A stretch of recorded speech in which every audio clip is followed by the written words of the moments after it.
My grandmother lied about my mom's death for 15 years to keep me from finding out she was still alive. I was 8 when Dad sat me down and explained that Mom had died in a car accident. He showed me the newspaper clipping, the funeral program, even took me to visit her grave every Mother's Day. Grandmother would hold my hand at the cemetery, tears streaming down her face as she placed flowers on the headstone. "She loved you more than anything," grandmother would whisper. "She'd want you to be strong." For 15 years, I believed it. I grieved her. I talked to her picture every night. I inherited her jewelry when I turned 18, a box of treasures grandmother had saved for me. The lie unraveled completely by accident. Last month, I was cleaning out grandmother's attic after she moved to assisted living. Buried behind Christmas decorations, I found a shoebox full of letters. The return address made my hands shake. Mom's full name and an address in Oregon. The postmark was from 3 weeks ago. My dead mother had been writing letters. With trembling fingers, I opened the most recent one. "Dear Mom, I know you'll never respond, but I have to keep trying. Violet turns 23 next month. Does she still love art? Does she remember the stories I used to tell her? I've written her so many letters over the years, but you return them all unopened. Please just tell me she's okay. Tell me she's happy. I think about her every single day." I sat there on the dusty attic floor, reading 15 years of unopened letters. Birthday cards, Christmas presents, school photos she'd somehow obtained, a wedding invitation to a ceremony that never happened because she thought I hated her. Each letter begged grandmother to let her see me. Each one was more desperate than the last. The final letter was the worst. "I'm getting married next month to a wonderful man who understands my past. We want children, but I can't move forward without knowing if Violet is alive and well. This is my last letter. If you don't respond, I'll assume she wants nothing to do with me and I'll stop trying." That's when I found the thick manila envelope hidden at the bottom. Inside were copies of every letter I'd never received. Birthday cards, graduation congratulations, care packages for college, all returned to sender by grandmother. I drove straight to the assisted living facility. Grandmother was in her garden, tending roses like she hadn't destroyed my entire life. "Why?" I asked, dropping the shoebox at her feet. Her face went white. For a moment, she looked exactly like the frail old woman she was, not the manipulator I'd just discovered. "She left you," grandmother said finally. "She chose drugs over her own daughter." These letters don't sound like someone who chose drugs. Grandmother's eyes hardened. "You don't understand what she put this family through." "Then explain it." She was quiet for so long I thought she wouldn't answer. Finally, she spoke, her voice barely a whisper. "Your father was cheating. Your mother found out and threatened to take you away from us. We couldn't let that happen." The words hit me like a physical blow. "So you convinced me she was dead?" "We convinced her you were better off without her." I stared at this woman who'd raised me, who'd comforted me through nightmares about losing my mother, who'd helped me place flowers on a fake grave for 15 years. "Where is she?" Grandmother looked up with eyes full of regret. "Portland." "But Violet, you have to understand." I was already walking away. That night, I booked a flight to Oregon. I found her address through the letters. For the first time in 15 years, I was going to see my mother. But what I discovered when I got there changed everything I thought I knew about my family. The address led me to a modest blue house in a quiet neighborhood. Children's toys scattered the front yard. Wind chimes hung from the porch, playing the same melody Mom used to hum when she tucked me in. I sat in my rental car for 20 minutes, working up the courage to knock. Through the front window, I could see her. She was older, her hair shorter, laugh lines around her eyes. She was helping a little boy with homework at the kitchen table. The scene looked so normal, so peaceful. Everything I'd been told was a lie. When I finally knocked, the man who answered was tall with kind eyes, the husband she'd mentioned in her letters. "Can I help you?" he asked. Before I could answer, I heard her voice from inside. "Who is it, honey?" "I'm looking for my mother," I said, my voice barely steady. His eyes widened with understanding. "Violet?" She appeared behind him, and the years collapsed. She looked exactly like I remembered, just older. Her hand flew to her mouth, and she made a sound like she'd been punched. "Baby?" she whispered. I started crying immediately. 15 years of grief and anger and confusion poured out of me in that doorway. She pulled me into her arms, and I was 8 years old again, safe and loved. "I thought you hated me," she sobbed. "I thought you never wanted to see me again. I thought you were dead." I managed through my tears. Her husband, David, I learned later, ushered us inside. The little boy at the table turned out to be my half-brother, Leo, who was 7. He looked just like I did at that age. "You're my sister?" he asked, not understanding the magnitude of what was happening. Mom couldn't let go of my hand as she explained everything. After she discovered Dad's affair, she demanded a divorce and full custody. That's when Dad and grandmother conspired against her. They'd hired a private investigator to dig up dirt from her past, a brief struggle with prescription painkillers after a surgery when I was 6. "It was 3 months, she said. "I went to rehab, got clean, never touched another pill, but they used it to paint me as an unfit mother." The family court battle was vicious. Dad had money and connections. Mom had a public defender. Grandmother testified that Mom was unstable and dangerous. They had witnesses testify about things that never happened. Mom continued, her voice getting stronger as she told me the truth. "Your father's secretary claimed she'd seen me drinking before picking you up from school. His golf partner said I'd called him asking for drug connections. All lies, but convincing ones. Why didn't you fight harder?" I tried. For 8 months, I fought.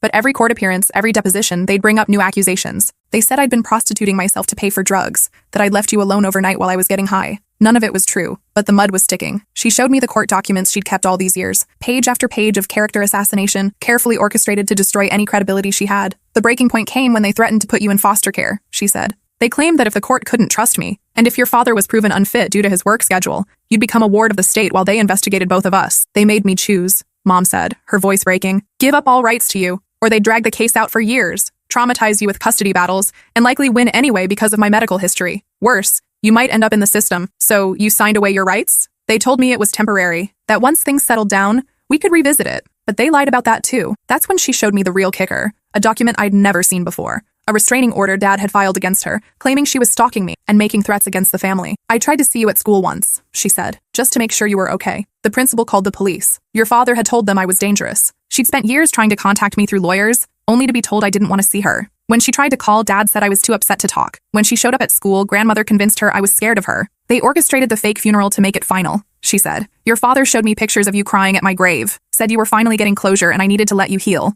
But you kept writing. I couldn't stop hoping. Every birthday, every Christmas, every major holiday, I'd send letters to Grandmother begging for news. She returned them all unopened. But there was more to the story. Mom had moved to Oregon not just to escape, but because Dad's family had connections everywhere in our home state. They'd made sure she couldn't get decent work, couldn't find an apartment, couldn't even get a library card without someone recognizing her name and treating her like a criminal. Your Uncle Pete called every job I applied for, she said. Told them I was a drug addict who abandoned her child. It took me 3 years to realize I had to leave the state entirely. Uncle Pete, Dad's brother, who'd always been my favorite relative. The man who taught me to ride a bike, who never missed a birthday, who'd comforted me at Mom's funeral. Pete knew the truth. They all knew. Your Aunt Linda, your cousins, even your father's parents before they passed. It was a family conspiracy. The betrayal ran deeper than I'd imagined. Every family gathering, every holiday dinner, every time someone asked about Mom and they'd all get that sad, sympathetic look, they knew she was alive. They knew I was grieving a lie. That's when she showed me her room. It was a shrine to me. Photos of me from elementary school through college. Somehow she'd gotten copies. My school awards, art projects she'd persuaded teachers to share, newspaper clippings when I made Dean's List. She'd been following my entire life from a distance. But it wasn't just photos. She'd kept everything. Report cards Mrs. Thompson had smuggled to her. Programs from school plays she'd never been allowed to attend. Even a napkin from my Sweet 16 party. Apparently, the caterer's daughter had been in my class and thought Mom deserved to know I was okay. How did you get all this? I asked. Your second grade teacher, Mrs. Thompson. She never believed I was as bad as your family claimed. She'd send me updates, photos from class parties. She's the one who told me you were studying art in college. Mrs. Thompson. I remembered her. The teacher who always asked about my mom, who seemed sad when I said she was dead. She knew. She suspected something was wrong when you suddenly stopped talking about me and started saying I was dead. But she couldn't prove anything. What about the other teachers? Some helped when they could. Your high school art teacher, Ms. Rodriguez. She sent me photos of your paintings, said you had real talent, just like your mother. She didn't know I was alive, but she knew something wasn't right about the story she'd been told. The network of people who'd helped without knowing they were helping was staggering. The school nurse who'd mentioned my menstrual cycles to Mom through Mrs. Thompson, so she'd know I was healthy. The librarian who'd noted what books I checked out. Even the custodian who'd told Mrs. Thompson when I seemed sad or upset. There were so many people who cared about you, Mom said. They just didn't know how to help. David brought us tea and quietly explained that he'd been encouraging Mom to hire a private investigator to find me. She was afraid you'd reject her, he said. But I told her she had to try. We were supposed to start the search next month, Mom said. I'd given up on Grandmother responding, but I couldn't give up on you. David had his own story. His first wife had died of cancer when Leo was 3, and he'd met Mom at a grief counseling group 2 years later. She talked about you constantly, he said with a sad smile. For the first year I knew her, I thought you were dead too. It wasn't until we got serious that she told me the truth. What did you think when you found out? I asked him. I was furious, he said. I have a daughter too, from my first marriage, and I couldn't imagine anyone keeping her from me. I wanted to drive to your state immediately and confront your father. Why didn't you? Because your mother was terrified it would backfire, that your family would convince you she was trying to disrupt your life, or worse, that they'd move you somewhere she'd never find you again. We talked until dawn. She told me about her life, how she'd moved to Oregon to start over, become a social worker helping kids in foster care, met David at a grief counseling group after his first wife died of cancer. I wanted to help children who felt as lost as I did, she said. But her work had a darker motivation too. She'd specialized in cases where children were separated from fit parents due to false allegations or family manipulation. I've reunited 17 families over the years, she said. Every time I helped a child find their way back to a parent who loved them, I imagined someone doing the same for you and me. Leo had been David's son from his first marriage. Mom had raised him since he was 3 after David's first wife died. He knows about you, she said. I've told him stories about his big sister who lived far away. You talked about me? Every day. David says I talk about you too much. She smiled through fresh tears. He's not wrong. Leo had his own questions. At 7, he couldn't understand why his sister had been gone so long, but he was excited to finally meet me. I saved you this, he said, running to his room and returning with a drawing he'd made. It was a stick figure family. Him, Mom, David, and a taller girl labeled Violet. I drew you bigger because Mom said you're grown up, he explained. That's when I realized the full scope of what had been stolen from us. Not just 15 years together, but Leo's childhood with his real sister, graduations and birthdays and holidays, the chance to grieve together when my grandfather died last year. I'd cried alone while she wasn't even told he'd passed. Grandfather's funeral, I said suddenly. You didn't know? Mom's face crumpled. He died? When? Last December, cancer. It was quick. She sobbed then, not just for the loss, but for missing the chance to say goodbye to the man who'd raised her. He loved you, I said. Even after everything, he'd ask about you sometimes. I think he knew something wasn't right. But grandmother always changed the subject. Did he suffer? No, he went peacefully. Dad said his last words were about hoping you were happy, wherever you were. We held each other while she grieved the father she'd lost twice. Once when she was forced to leave, and again when he died without knowing the truth. That afternoon, she took me to places she'd lived when I was little, places I barely remembered but that flooded back as we walked through them. The park where she'd taught me to swing, the ice cream shop where we'd go for special treats, the library where she'd read to me every Saturday morning. I come here sometimes, she admitted as we stood outside our old apartment building, just to remember when we were together. The building manager recognized her, Mrs. Chen, an elderly woman who'd always liked Mom. Is this little Violet? She asked, beaming. My goodness, you're beautiful. Your mother used to bring your picture to show me how you'd grown. She did? Every year on your birthday. She'd cry and tell me stories about what you must be doing, what you must look like. I always wondered why you never visited. Another person who'd known the truth but hadn't been able to help. I need to call Dad, I said that evening. Mom's face hardened. Violet, you should know. He remarried when you were 12. They had 2 kids. Boys. He replaced us both. I'm so sorry, baby. I never wanted this for you. The stepmother had seemed nice enough when I was growing up, but now I wondered what she knew. Had Dad told her the truth about Mom? Did she know she was helping raise a daughter stolen from her mother? I called Dad from Mom's kitchen, putting it on speaker so she could hear. Violet? It's early. Is everything okay? I'm in Oregon, I said, with Mom. The silence stretched so long I thought he'd hung up. Sweetheart, your mother is alive. I know. I found the letters. Another pause. You don't understand the whole story. Then tell me. But instead of explanations, he started making excuses. The custody battle had been expensive. I was better off with stability. Mom was unstable back then. They were protecting me. You let me grieve a living person for 15 years. We thought it was best. You thought it was convenient. Mom squeezed my hand, tears streaming down her face as she listened to him scramble for justifications. The affair was a mistake, he said. I was young and stupid, but your mother was going to destroy our family. You destroyed our family. I cut him off. You were the one cheating. You were the one who chose to lie instead of face the consequences. She was going to take you away from me. Because that's what happens when you betray your wife. You don't get to have both the affair and the family. I want to see you, Dad said finally. Come home and we'll talk. I am home, I said, looking around Mom's kitchen. I hung up. The phone rang immediately. Then again, Dad called 6 more times before I turned it off. That night, Mom showed me the legal documents she'd kept. Not just the custody papers, but everything. The restraining order. The psychological evaluation they'd forced her to undergo. The drug test she'd passed, but that somehow got lost by the court. They had me evaluated by 3 different psychologists, she said. The first 2 said I was a fit mother. The third was a friend of your father's lawyer. The psychological evaluation from Dad's expert was devastating. It painted Mom as manipulative, unstable, and potentially dangerous to me. It recommended supervised visitation at best, full separation at worst. I kept copies of everything, she said. Even though my lawyer said it was over, I knew someday you might want to know the truth. The most painful document was her own handwritten statement, 12 pages of her side of the story that the court had refused to consider. In it, she detailed Dad's affair, his drinking, his increasingly controlling behavior. She documented dates, times, witnesses. She built a compelling case that the judge had ignored. Judge Morrison, I read from the file. I remember him. He and Dad played golf together. That's when I knew I'd lost, Mom said, when I saw them laughing together in the courthouse hallway. But the truly sickening part was what came after. The court documents showed that immediately after Mom signed away her rights, Dad had petitioned to seal the case. Everything we'd just read, the lies, the manipulation, the corruption, was supposed to be buried forever. He didn't want you to ever find out, Mom said, even when you became an adult. The next morning, I called Mrs. Thompson. She was retired now, but remembered me immediately. Violet, how are you, sweetheart? I found my mom, I said. The silence on her end was deafening. Oh, honey, she finally whispered. I'm so sorry. I tried to help, but I didn't know how. You did help, more than you know. She told me her side of the story, how she'd noticed the change in me after Mom died, how I'd gone from a bright, confident child to a sad, withdrawn one almost overnight. You used to talk about your mother constantly, she said. She was your whole world. Then suddenly you wouldn't mention her at all. When I asked, you'd just say she was dead and change the subject. Why didn't you report it? I tried. I called the school counselor, suggested maybe you needed help processing your grief, but your grandmother came in for a meeting and explained that you were seeing a therapist, that the family was handling it. There was no therapist? I know that now. But at the time, I had no reason to doubt her. She seemed genuinely concerned about you. Mrs. Thompson had spent years wondering if she'd failed me. She'd sent those updates to Mom not knowing if they helped, but hoping they meant something to someone who cared about me. Your mother sent me a Christmas card every year, she said, just to thank me for the photos. She never asked for more than I was comfortable giving, never put me in a position where I'd have to lie. She was always respectful. What did you think happened to her? Honestly, I thought your father had her killed. The casual way she said it shocked me. That sounds extreme, I said.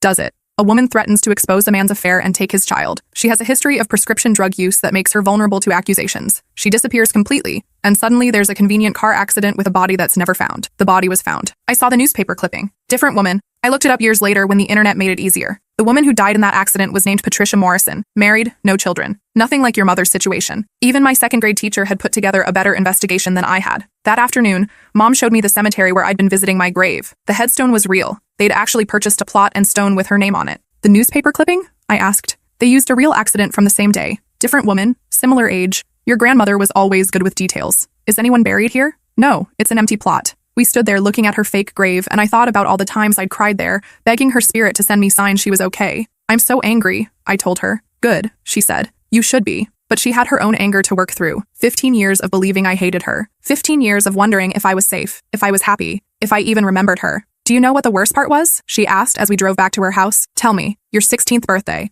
I spent the whole day imagining you getting your driver's license, going on dates, becoming the woman I'd never get to meet. That night, I had a breakdown. David found me on the bathroom floor, sobbing uncontrollably. What happened? He held me while I cried, and then he said something that probably saved my life. He said, she's out there loving the memory of you, even if she thinks you're gone. That love doesn't disappear. Someday she'll understand. I thought about 16-year-old me, crying myself to sleep because I missed my dead mother, neither of us knowing the other was alive and grieving the same loss. I stayed in Oregon for 2 weeks. I met Mom's friends, who'd heard about me for years. Her best friend, Carmen, hugged me like she'd known me my whole life. Your mom has your baby pictures on her phone, Carmen said. She shows them to everyone. We all feel like we watched you grow up. I helped Leo with homework and learned he was obsessed with dinosaurs, just like I'd been at his age. I watched Mom and David together. They were genuinely happy, the kind of contentment I'd never seen in my father's house. David had his own way of making me feel welcome. He'd clear out his home office so I could have a quiet place to process everything. He'd cook my favorite foods. Somehow Mom had told him things I liked that I'd forgotten telling her when I was little. She never stopped being your mother, he said one evening as we cleaned dishes together. Even when she couldn't be with you, she never stopped loving you like one. I asked him about the years before I'd found them. She'd have good days and bad days, he said.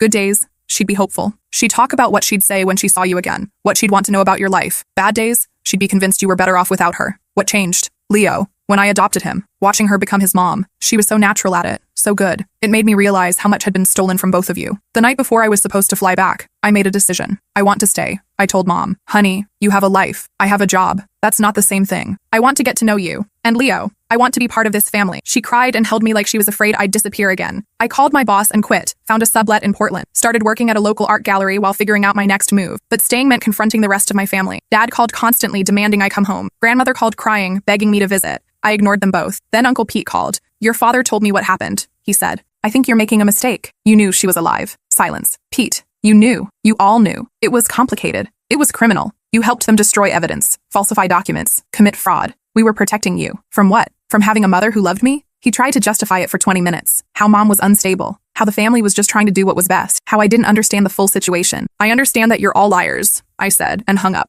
Aunt Linda tried next, then my cousins. Each call was the same, a mix of defensiveness and attempted manipulation. They'd minimized Mom's pain, justified their deception, and tried to convince me I was throwing away my real family for a fantasy. The worst was my cousin Beth, who I'd been close to growing up. She abandoned you, Violet, Beth said. Maybe not physically, but emotionally. A real mother would have fought harder. She did fight. Your family destroyed the evidence. You're being dramatic. You had a good childhood. You were loved and cared for, built on a lie. Sometimes lies protect people. Sometimes lies protect liars. After I hung up, I felt hollow. These people had been my world for 15 years. They'd celebrated my birthdays, attended my graduations, comforted me when I was sad, and all of it had been built on the foundation of keeping me from my mother. Then Dad showed up in Oregon. I was having coffee with Mom when I saw him through the window, standing on her front porch. She went rigid. You don't have to see him, she said. Yes, I do. He looked older, grayer. When Mom opened the door, he stared at her like he was seeing a ghost. You look good, he said quietly. What do you want? Mom asked. To talk to my daughter. I'm listening, I said from behind Mom. We sat in the living room, the same room where I'd learned the truth 2 weeks earlier. Dad looked around at the photos of me covering the walls,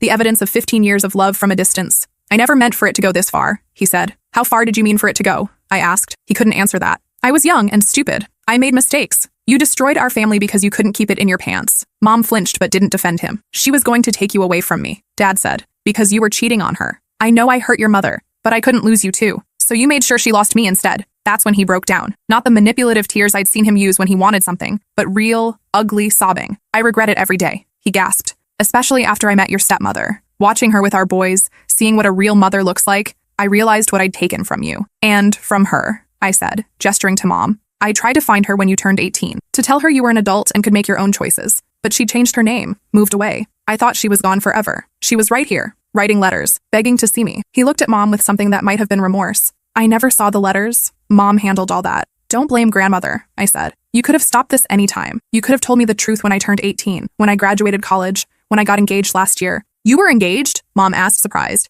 It didn't work out. Turns out I have trust issues. I looked pointedly at Dad. I wanted to tell you, Dad said, but I was afraid you'd hate me. I do hate you, I said simply, but I would have hated you less if you told me the truth. We sat in silence. Finally, Dad asked the question I'd been dreading. Are you coming home? I am home. He nodded like he'd expected that answer. What about school? Your job? Your friends? I can finish school anywhere. I'll make new friends. As for work, I looked at Mom. I'm thinking about social work. Mom smiled, and I knew she understood. I wanted to help other kids who'd been lied to, manipulated, stolen from their families. What about your stepmother and the boys? They love you. For the first time, I felt a pang of guilt. My half-brothers were innocent in this. They were 8 and 10, and they adored their big sister. I'll maintain a relationship with them, I said, but not through you. Dad left that evening. He hugged me goodbye, and for the first time, it felt like he was saying goodbye forever. I love you, he said. I know, I replied, but love isn't enough when it comes with lies. After he left, Mom and I talked about what came next. I don't want you to give up your whole life for me, she said. I'm not giving it up. I'm taking it back. 6 months later, I enrolled in Portland State's social work program. Mom and I see each other almost every day.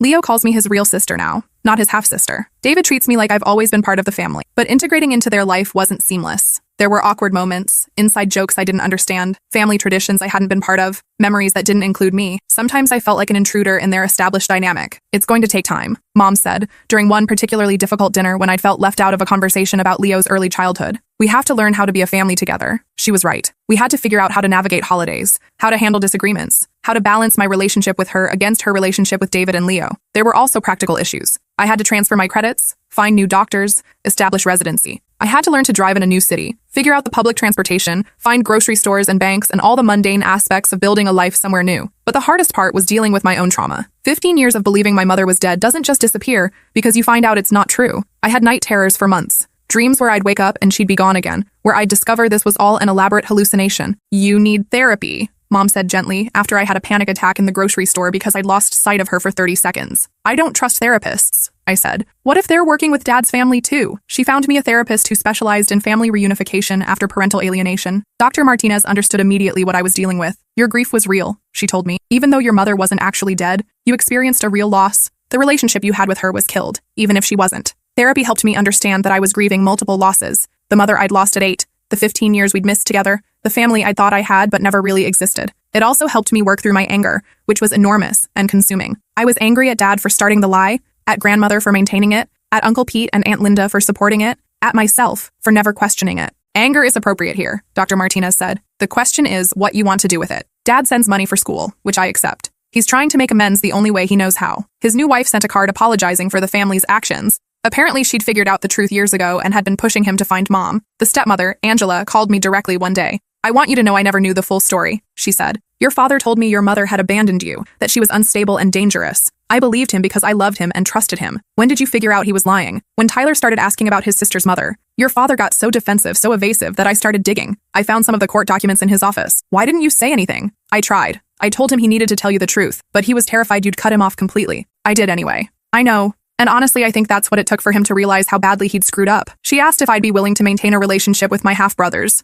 And I said yes. They were innocent victims in this too. The boys, Tyler and Mason, didn't understand why I'd moved away or why I was suddenly talking about a mother they'd never heard of. Angela explained it as gently as she could, that there had been a misunderstanding about their sister's mom, and now we were fixing it. Is she nice? Tyler asked during a video call. Very nice, I said. You'd like her. Can we meet her? I looked at Mom, who nodded. Maybe someday. Grandmother passed away last month. She'd been in declining health since I discovered the letters. In her final days, she asked to see me. I went, but I didn't forgive her. I thought I was protecting you, she whispered from her hospital bed. You were protecting yourself, I replied, from facing what your son had done. I never meant for it to last so long. When? When did you decide 15 years was too long? She couldn't answer. She died holding the photo of Mom and me from my 8th birthday, the last picture taken before their lie began. At her funeral, I stood between my two families. Dad's side on one side, pretending to grieve for a woman who destroyed lives to protect her son, and Mom on the other side, attending to support me despite everything grandmother had done to her. The pastor talked about grandmother's devotion to family, her sacrifice for her loved ones. I wanted to scream that her devotion had been selective. Her sacrifices had been other people's lives. After the service, several family members approached Mom, the first time they'd seen her in 15 years. You look well,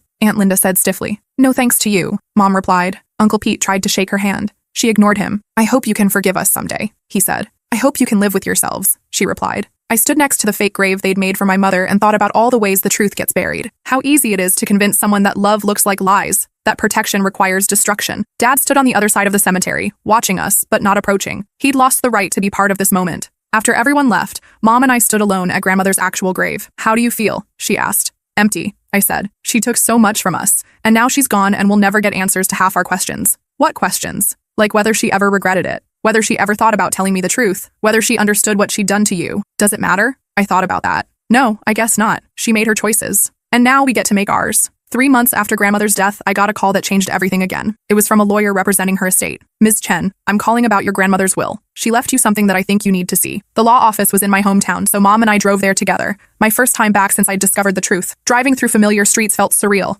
Everything looked smaller, shabbier than I remembered. The lawyer, Mr. Hughes, was clearly uncomfortable. Your grandmother left detailed instructions about when to give you this, he said, handing me a thick envelope. She specified it should only be given to you after her death, and only if you had already discovered the truth about your mother. She knew I'd found out. She received a report from the assisted living facility about your visit after you found the letters. She'd been expecting this for years. Inside the envelope was a letter in grandmother's handwriting. Violet, if you're reading this, then you know what we did. I won't insult you by trying to justify it, but I want you to understand why. Your father wasn't just having an affair. He was embezzling money from his company to pay for it. When your mother found out, she didn't just threaten to leave him. She threatened to turn him into the police. We couldn't let him go to prison. You were 8 years old. You needed at least one parent. So we made a choice. We convinced your mother that if she disappeared quietly, we wouldn't press charges for her prescription drug use. If she tried to take you or expose your father, we'd have her arrested and you'd end up in foster care while she went to jail. She agreed to leave because she thought she was protecting you. But then your father's company started investigating the missing money anyway. He was going to be caught regardless. Rather than admit we'd destroyed your family for nothing, we doubled down. We told you she was dead.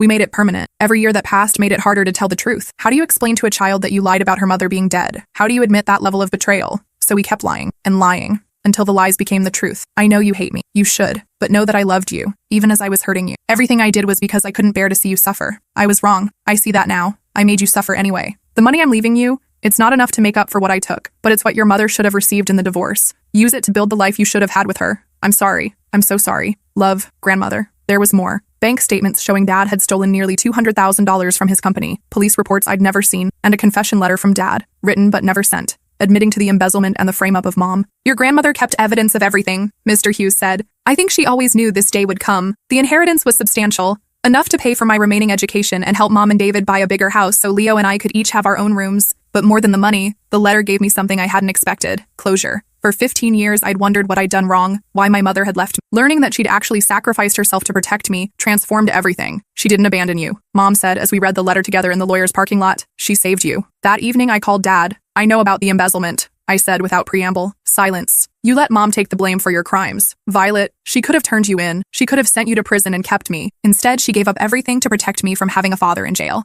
I know. Do you? Do you really understand what she sacrificed? Yes. Then why didn't you ever try to make it right? More silence. Because you're a coward, I answered for him. Because admitting the truth would have meant facing the consequences of your actions. I was afraid. She was afraid too. She was afraid I'd grow up without a father, so she gave up being my mother. I hung up and never spoke to him again. 6 months later, I started working at the state's child services department. My first case was a little girl whose father claimed her mother had abandoned them. The mother's family insisted she'd died in an accident. I looked at that file and thought about 15 years of stolen letters. What does your instinct tell you? My supervisor asked. Someone's lying, I said. Then let's find out who. It took 3 weeks. But we uncovered the truth. The mother hadn't died or abandoned her daughter. She'd been in a coma for 2 years after a car accident, and the father had told the child she was dead, rather than let her see her mother in a hospital bed. When we reunited them, the little girl, only 6 years old, looked at her mother and said, I knew you weren't really gone. I could feel you. Some lies are too big to bury forever. Eventually, the truth finds its way home. Mom and I are planning a trip to visit the graves of her parents. My grandparents, I barely remember. We're going to tell them what happened and that we found each other again. Do you think they'd be proud of us? She asked. I think they'd be proud of you, I said, for never giving up. Last week, Leo asked if he could change his last name to match mine and Mom's. I want people to know we're really family, he said. David was supportive. Family isn't about names, he said. But if it matters to Leo, it matters to me. So we're all going to be the same family, officially. It took 23 years, but I'm finally getting my mother back. And she's finally getting her daughter.